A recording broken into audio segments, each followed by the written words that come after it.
नमस्कार, मैं आर.एस. चौहान आपके सामने उपस्थित हूं और आप सभी का हमारे YouTube चैनल पर स्वागत है। आज हमारा विषय है उपसर्ग। आइए देखते हैं उपसर्ग होते क्या हैं। उपसर्ग किसे कहते हैं? अब उपसर्ग की परिभाषा देख लेते हैं। वे शब्दांश जो किसी शब्द के आरंभ में लगकर उनके अर्थ में विशेषता ला देते हैं अथवा उसके अर्थ को बदल देते हैं, उन्हें हम क्या कहते हैं? उपसर्ग कहते हैं। आरंभ में पहले लगकर, जो शब्द पहले लगकर उनके अर्थ में परिवर्तन ला देते हैं या विशेषता ला देते हैं अथवा उसके अर्थ को बदल देते हैं, उन्हें हम उपसर्ग कहते हैं। जैसे पराक्रम, पराजय, पराधीन। अब पराक्रम का अर्थ क्या होता है? जो मनुष्य कठिनाइयों से लड़कर या कठिनाइयों को पार करके आगे बढ़ता है और उत्साह, वीरता आदि के अच्छे और बड़े काम करता है, उसे हम पराक्रम या पराक्रमी कहते हैं। पराजय, पराजय का अर्थ है हार।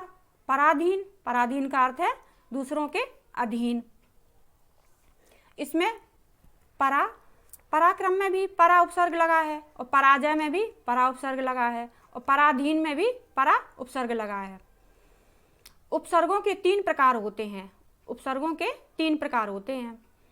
हिंदी के उपसर्ग, इनकी संख्या 13 है। संस्कृत के उपसर्ग, इनकी संख्या 22 है। उर्दू के उपसर्ग, इनकी संख्या 19 है। और उर्दू के सारे उपसर्ग अरबी, फारसी से लिए गए हैं। किससे लिए गए हैं? अरबी, फारसी से लिए गए हैं। अब देखते हैं हिंदी के उपसर्ग। हिंदी के उपसर्ग कौन कौन से होते हैं? उपसर्ग और इनका अर्थ। आ का अर्थ होता है अभाव या निषेध। अन का अर्थ होता है अभाव या निषेध। का अर्थ होता है बुरा या हीन। कु का अर्थ होता है बुरा। दू का अर्थ होता है कम या बुरा। नी का अर्थ होता है कमी। अब इसका अर्थ होता है हीन या निषेध।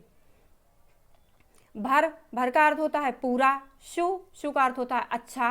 अद का अर्थ होता है आधा। उनका अर्थ है एक कम। और पर का अर्थ है दूसरा या बाद का। और बिन का अर्थ है बिना, निषेध। अब देखते हैं संस्कृत के उपसर्ग। अति का अर्थ है अधिक। अधि का अर्थ है ऊपर या श्रेष्ठ। अनु का अर्थ है पीछे या समान। अभी का अर्थ है सामने या चारों ओर या पास में। अब का अर्थ है हीन या नीच। आ का अर्थ है तक, समेत। उत का अर्थ है ऊंचा, श्रेष्ठ, ऊपर। उद का अर्थ है ऊपर, उत्कृष्ट। उप का अर्थ है निकट, सदृश, गौण। दुर का अर्थ है बुरा या कठिन। दुस का अर्थ है बुरा या कठिन। निर का अर्थ है बिना, बाहर, निषेध। निश का अर्थ है रहित, पूरा या विपरीत। नी का अर्थ है निषेध, अधिकता या नीचे। परा का अर्थ है उल्टा या पीछे। परि का अर्थ है आसपास या चारों तरफ। प्रा का अर्थ है अधिक या आगे। प्रति का अर्थ है उल्टा, सामने, हर एक। वी का अर्थ है भिन्न या विशेष। सम का अर्थ है उत्तम या साथ या पूर्ण। सु का अर्थ है अच्छा, अधिक। अब देखते हैं उर्दू के उपसर्ग। ये कौन कौन से होते हैं? अल का अर्थ है निश्चित। कम का अर्थ है थोड़ा या हीन। खुश का अर्थ है अच्छा। गैर का अर्थ है निषेध। दर का अर्थ है मैं। ना का अर्थ है अभाव। फिल या फी का अर्थ है मैं, प्रति। बा का अर्थ है और या अनुसार। बा का अर्थ है सहित। बद का अर्थ है बुरा। सब का अर्थ है अधीन या नीचे। विल का अर्थ है के साथ। विला, बिना। ला का अर्थ है रहित। सर का अर्थ है मुख्य। हम का अर्थ है समान या साथ वाला। हर का अर्थ है प्रत्येक। बे का अर्थ है बिना। बर का अर्थ है ऊपर, पर, बाहर। अब देखते हैं अंग्रेजी के भी आपके कुछ उपसर्ग होते हैं। डिप्टी का अर्थ होता है सहायक। और वाइस का भी अर्थ होता है सहायक। जर्नल का भी अर्थ होता है प्रधान। चीफ का अर्थ होता है प्रमुख। हेड का अर्थ होता है मुख्य। उपसर्ग के समान प्रयुक्त होने वाले संस्कृत के अव्यय। अब देखते हैं अध। अध का अर्थ है नीचे। अतः, अतः का अर्थ है भीतरी। आ का अर्थ है अभाव। चिर, चिर का अर्थ है बहुत देर। पुनर, पुनर का अर्थ है फिर। बहिर, बहिर का अर्थ है बाहर। सत, सत का अर्थ है सच्चा। पुरा, पुरा का अर्थ है पुरातन। शम, शम का अर्थ है समान। सह, सह का अर्थ है साथ। अब उस उपसर्ग समझ लेते हैं। उपसर्ग का अर्थ होता है शब्दांश और शब्द। शब्द से नया शब्द उपसर्ग विधि से बना शब्द। शब्द का अर्थ है नया शब्द उपसर्ग विधि से बना शब्द। उदाहरण में देखते हैं शब्दांश और शब्द। आ प्लस सत्य, ये आपका शब्दांश है। आपके पेपर में हमेशा ये पूछ देते हैं पेपरों में कि क्वेश्चन आ प्लस सत्य, इसका शब्द क्या बनेगा। आ प्लस सत्य का शब्द क्या बनेगा, तो इसका शब्द बनेगा असत्य। इसका असत्य क्या, असत्य मीन्स क्या होता, जो सच नहीं है, और सत्य का अर्थ होता है सच है। अब आगे देखते हैं उपसर्ग के प्रयोग से 3 प्रकार के शब्द बनते हैं। उपसर्ग के प्रयोग से 3 प्रकार के शब्द बनते हैं, जैसे विलोम शब्द, पर्यायवाची शब्द और नई विशेषता वाले शब्द। अब देखते हैं उपसर्ग, अर्थ और शब्द। अति, अति का अर्थ है अधिक।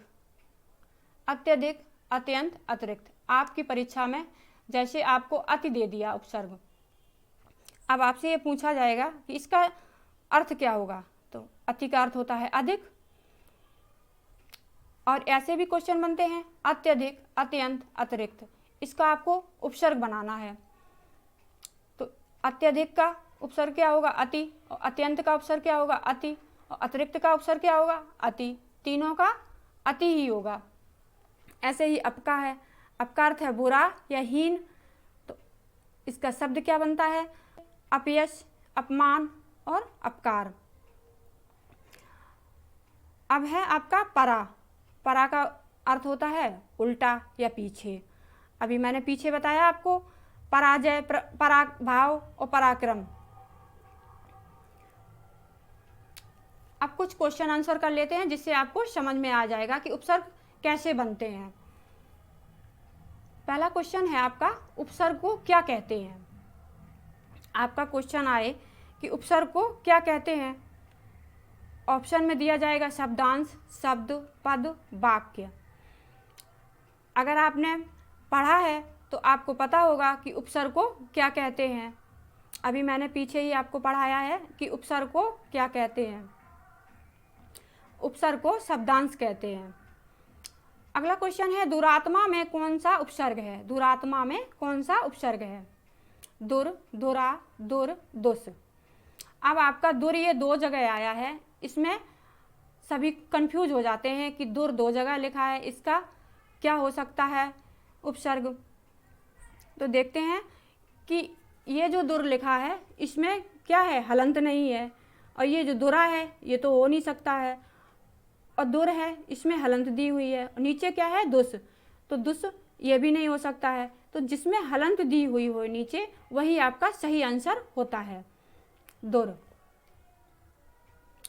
अगला क्वेश्चन है निम्नलिखित में से कौन सा शब्द अरबी फारसी उपसर्ग युक्त नहीं है। इसमें नहीं पूछा गया है। हमेशा ये याद रखना है कि है पूछता है या नहीं पूछता है। पेपरों में ऐसा हो जाता है कि हम नहीं शब्द नहीं पढ़ते हैं और है शब्द को हमें समझ में आता है, इसलिए हमारा आंसर हमेशा गलत हो जाता है। अब देखिए समवाय है, नकाम, हमसफर, बेधड़क, ये आपके 4 ऑप्शन दिए हैं। आपको ये पहचानना है कि इसमें अरबी फारसी के कौन से शब्द हैं और कौन से नहीं हैं। नहीं आपसे पूछा गया है। नकाम, हमसफर, बेधड़क ये आपके अरबी फारसी हैं, और ये जो समवाय है ये आपका उपसर्ग है। इसमें नहीं पूछा गया है तो ये आपका उपसर्ग नहीं है, अरबी फारसी से ये नहीं लिया गया है। अगला क्वेश्चन देते हैं अति उपसर्ग का अर्थ है।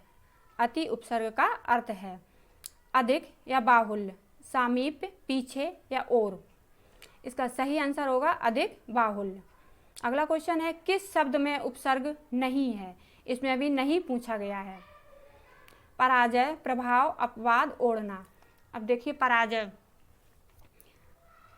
पराजय में भी उपसर्ग है परा, और प्रभाव में भी प्रा है उपसर्ग है, अपवाद में भी अप उपसर्ग है, और ओढ़ना शब्द है जो आपका, इसमें आपका उपसर्ग नहीं लगा है। पराजय का मतलब होता है हार, तो इसमें आपका अर्थ निकलता है, और प्रा हटा दिया जाए भाव का भी अर्थ निकलता है, और अप हटा दिया जाए तो वाद का भी अर्थ निकलता है, और ओढ़ना में अगर ओ हटा दिया जाए तो ओढ़ना का कोई अर्थ नहीं होता है, इसलिए इसमें आपका ओढ़ना शब्द उपसर्ग नहीं है। आपका सही आंसर डी हो जाएगा। अगला क्वेश्चन देखते हैं किस शब्द में आ उपसर्ग नहीं है, किस शब्द में आ उपसर्ग नहीं है। आजन्मा, आगमन, आकर्षक, आदरणीय।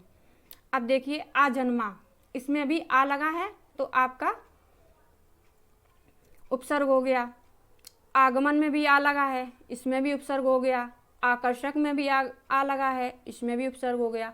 अब आप ये सोचोगे आदरणीय में भी उपसर्ग लगा है तो इसमें भी तो इसमें नहीं पूछा गया है, इसी को देखना है।